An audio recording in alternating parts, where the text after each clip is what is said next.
The warehouse went dead silent. Thousands of metal bolts exploded across the trailer floor like shrapnel, bouncing off steel walls, rolling into corners, disappearing under pallets. And standing there, frozen, was the supervisor who'd spent years making everyone else miserable. He thought he'd ruined my evening for fun. What he didn't realize was that he'd just pushed the last person willing to tolerate him too far. Intro call to action. If you've ever had a boss who treated people like garbage just because they could, then this story is going to feel incredibly satisfying. Hit that like button, subscribe, and settle in, because today's revenge story proves that sometimes karma doesn't arrive eventually. Sometimes it arrives immediately.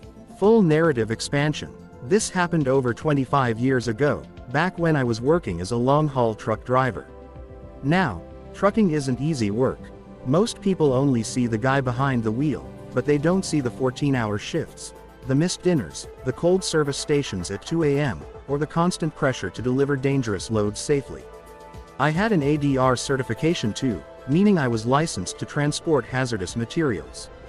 Back then, drivers with those qualifications were hard to find. Honestly, they still are, so companies needed drivers like me. Which made it even more ridiculous that management allowed one warehouse supervisor to terrorize everybody. And when I say everybody, I mean everybody. Warehouse workers quit constantly. New hires barely lasted weeks. Even seasoned staff looked drained walking through those warehouse doors. The supervisor, let's call him Gary, treated misery like a hobby. He loved making people uncomfortable. Loved changing rules halfway through shifts. Loved catching exhausted workers on tiny technicalities just so he could scream at them. If somebody's kid was sick, Gary would suddenly need overtime. If someone had plans after work, suddenly there was an urgent task. And the worst part, management knew. They absolutely knew. But because the warehouse technically kept running, they ignored it. Every complaint got the same response. Shrugs. Excuses. Just try to get along. Gary's under stress. We'll look into it. They never did. And Gary knew they wouldn't. That's what made him dangerous. Bullies become fearless when authority protects them. Now drivers usually avoided him because we were mostly on the road. But every now and then, Gary found ways to mess with us too. His favorite trick was forgetting to relay pickup information until the absolute last second. Schedulers would suddenly discover a critical load needed collection immediately. Funny how those emergencies only appeared when someone was about to go home. And somehow, it always happened to drivers Gary disliked. Especially me. Because unlike everyone else, I actually claimed. More than once I'd gone to management and told them this guy was destroying morale. That eventually someone would snap. I didn't know then how right I was. One evening, I'd just finished an exhausting route. I was the last driver returning to the yard. Pitch black outside. Cold air. My shoulders aching from hours behind the wheel. I remember sitting at a red light about 20 minutes from the depot and calling my wife from a payphone stop. Shouldn't be long now, I told her. She'd kept dinner warm. That sentence still sticks with me. She'd kept dinner warm. Because anybody working long shifts knows the feeling of holding onto that final image in your mind. Home. Warm food. Your family. Your bed. That tiny reward at the end of a brutal day. I pulled into the depot already mentally halfway home. Then I saw Gary standing beside the traffic controller with this smug little grin on his face. That grin instantly put me on edge. The traffic controller looked uncomfortable. Gary looked delighted. And then he said it. Oh, almost forgot, he said casually. Need you to do a pickup. I stared at him. What pickup? 4 bins of bolts from a manufacturer 30 minutes away. Needs loading for tomorrow morning. 30 minutes away, meaning an extra hour minimum added to my night. And the part that made my blood boil. The pickup location was directly on the route I'd already driven past earlier. They'd known for hours. He'd waited intentionally, just to ruin my evening. I could physically feel the exhaustion hit harder. That deep tiredness where your body almost vibrates from frustration. But I said nothing. I just turned around and drove. The whole trip there, I kept thinking about my wife waiting with cold food. About all the workers Gary had humiliated over the years. About management doing absolutely nothing. The manufacturer loaded the bins quickly.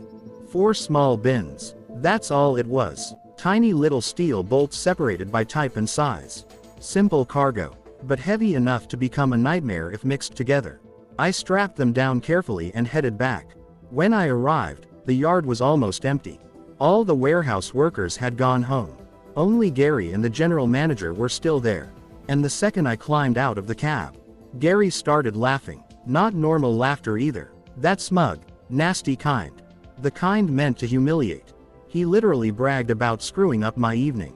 Bet the wife's not happy now, he said. Then he chuckled to himself like he'd accomplished something important. And something inside me just broke. Not explosive anger. Not screaming rage. Honestly, it was colder than that. It was clarity. That terrifying calm moment where you realize, I'm done. I walked straight past him into the general manager's office. Told him exactly what happened. Again. Explained. Gary deliberately delayed the pickup to mess with me. Again. And do you know what the manager did? He shrugged. Actually shrugged. Like my time meant nothing. Like years of complaints meant nothing. Like everyone quitting meant nothing. That shrug hit harder than the extra work ever did. Because at that moment I realized something. Gary wasn't the real problem. Management was. Bullies survive because cowards protect them. So I nodded slowly and said, right, I'm just going to grab my kit from the truck. The manager barely looked up. Gary smirked. Neither of them had the slightest clue what was about to happen. I walked out into the cold yard. Completely silent except for distant traffic. I climbed into the trailer area and pulled open the side curtains. The bins sat there neatly strapped in place. I slowly removed every strap. Then I yelled across the yard. Oi, you two might want to come see this. They wandered over casually, still relaxed, still arrogant, and I looked direct at the manager. You let him bully people for fun, I said calmly. You can deal with the consequences. Then I climbed into the cab, started the engine, reversed hard, and slammed the brakes. The sound was unbelievable. Crash, bang, clang clang clang clang. Thousands of steel bolts erupted from the bins and launched across the trailer floor like metallic confetti. The noise echoed through the entire warehouse yard. Gary's face instantly changed. That smug grin vanished. The manager looked horrified. Bolts rolled absolutely everywhere, mixed together completely. Different sizes, different lengths, impossible to separate quickly. I shut off the engine, climbed out calmly, and looked directly at Gary. You sort them out. Then I turned to the manager.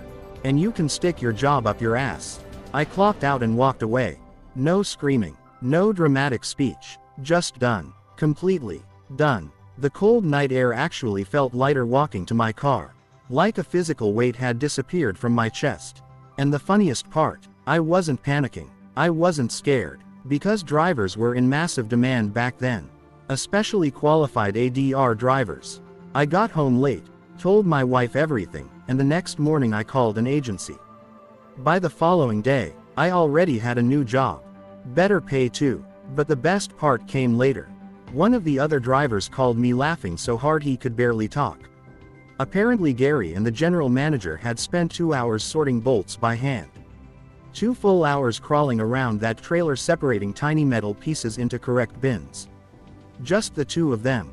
No warehouse staff left to help. Because most of them had already quit. Thanks to Gary. And honestly, that image still makes me smile. Not because anyone got hurt. Nobody did. Not because I destroyed property.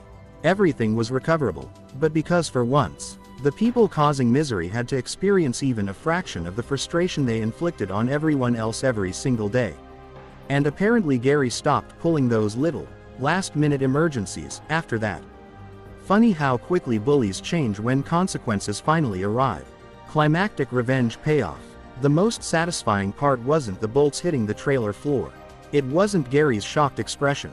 It wasn't even quitting. It was realizing I no longer had to tolerate people who treated basic human decency like weakness. Because toxic workplaces survive on one thing.